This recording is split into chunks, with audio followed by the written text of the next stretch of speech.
So investors are grappling after Bitcoin plunged, while gold and silver prices, as well as stocks, are also seeing sharp swings in recent weeks.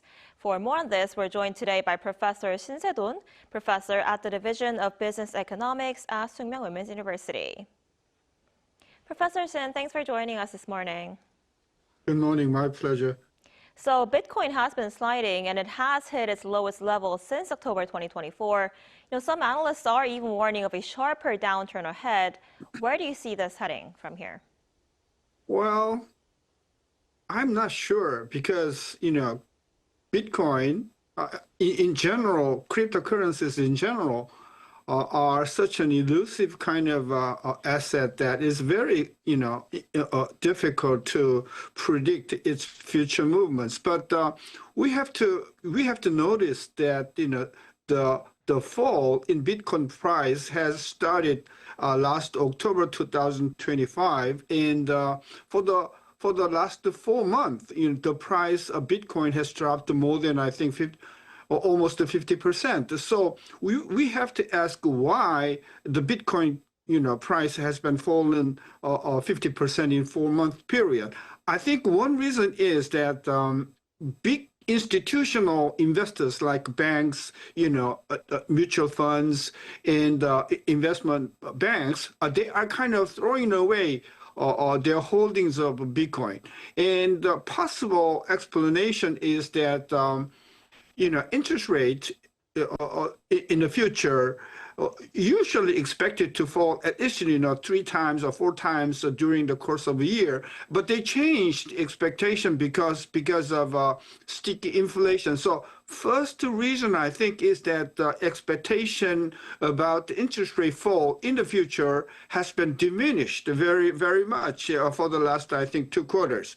And another, I think, worry is that there are some specialists like, Michael Burry, who predicted that it has been a bubble in the Bitcoin, and it's going to burst sooner or later. So we have to ask, for the next coming 3 months, whether the price of Bitcoin will fall further from 66,000 today to probably, or 50,000 or even 40,000. That could be possible if this is the beginning of the process of a bubble burst. So I'm not sure where the Bitcoin price will head it to, but I think the possibility is that there's a strong chance that a severe correction may be in the coming down the road.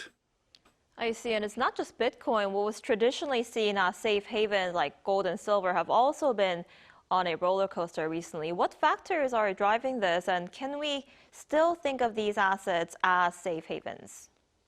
Well, I think the reason that, the price of gold especially, the price of silver has been moving together, but recently, the pattern of change looks a little different between gold and silver. But first of all, I think there has been plenty of liquidity all over the world, not just in the United States, but in China, in Korea, all over. Liquidity has been plenty. And those liquidity has been directed to financial market, stock market and bonds market for the rest of the 2025. But last fall, 2024, because of the change in the Federal Reserve interest rate policy on the one hand, and who's going to be the next chair, because of that uncertainty, the plenty of liquidity has been moving from financial markets to other assets, and that other assets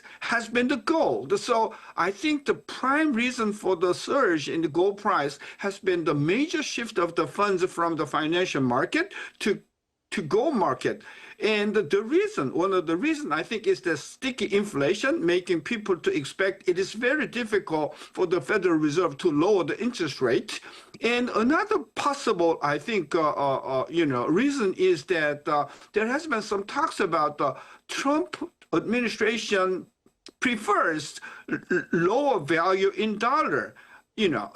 Scott Bessent has denied that, but some kind of uncertainty about the future course of dollar has been triggered, shift from financial markets to gold markets. So I think correction will follow sooner or later in the price of gold, but I think the surge in the gold price will continue down the road 2026 and possibly 2027 if inflation in the United States cannot be cured sufficiently.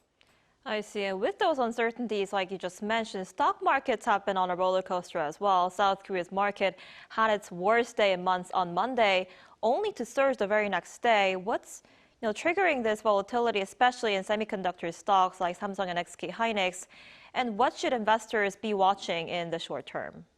Well, apparently, I think the dramatic fall happens 2nd of February, on which day the price has fallen more than 5%. And very next day, it went up about almost 7%.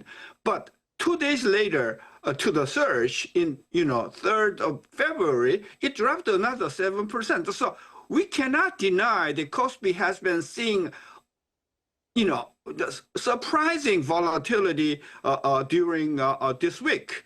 And why such a great fluctuation in Kospi? I think one of the fundamental reasons is that the Kospi has been rising so dramatically, for the last, I think, 6 months, the price went up almost 100%. So the greatest, surge in Kospi has been necessitated, because of such a great rise. So I think correction is necessary, for the good of the Kospi market. I think correction is necessary, but we have to understand the 3 basic uncertainty, concerning Kospi direction in the future. First, what's going to be the U.S. rate policy? There's one fundamental uncertainty in the U.S. rate. There's another uncertainty that has been talking about. It's the uncertainty in the U.S. tariff. We believe it's 15%, and suddenly Trump administration changed to 25%, and still uncertainty in the reciprocal tariff has been around. And the last uncertainty, I think, is the skepticism hovering around AI investment, for the last couple of years. So there has been, a worry about too much, investment in the AI, and that has been dragging the price of stock, regarding AI, products. So I think those 3 uncertainty will determine Korean Kospi in the future: U.S. rate uncertainty, reciprocal tariff uncertainty, and the AI skepticism. I think that are the 3 fundamental reasons that will determine the future course of Kospi in Korea. Right, and looking more broadly, South Korea's economy is dealing with foreign exchange uncertainty and soaring housing prices. And you also mentioned uncertainties related to U.S. tariffs and U.S. rates. What decision can we expect the Bank of Korea to make on interest rates for South Korea this month? Well, it is very clear now, it is very clear now that the Korean economy has suffering one very dramatic increase in the housing price on the one hand, and the other one is, Korean exchange rate has been very volatile for the last couple of months. So the fundamental task of the Bank of Korea is to cure the price of house, and secondly, the exchange rate. So the choice of the Bank of Korea is very clear. Bank of Korea cannot, absolutely impossible to lower the rate.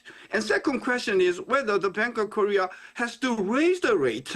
I think at the moment, Bank of Korea is not thinking about raising it, and maybe they will stick to a current rate, but sooner or later, in near future, it is possible the Bank of Korea has to raise the rate if inflation is not, especially the price of houses and exchange rate do not subdue in coming 3 months. I think the Bank of Korea will have to raise it. So at the moment, they will stick to the current rate, but in the future, there's a strong chance that the Korean the rate will be able to rise further from current level. I see. All right, Professor Shin, thank you so much for your time and insight this morning. We appreciate it. Thank you.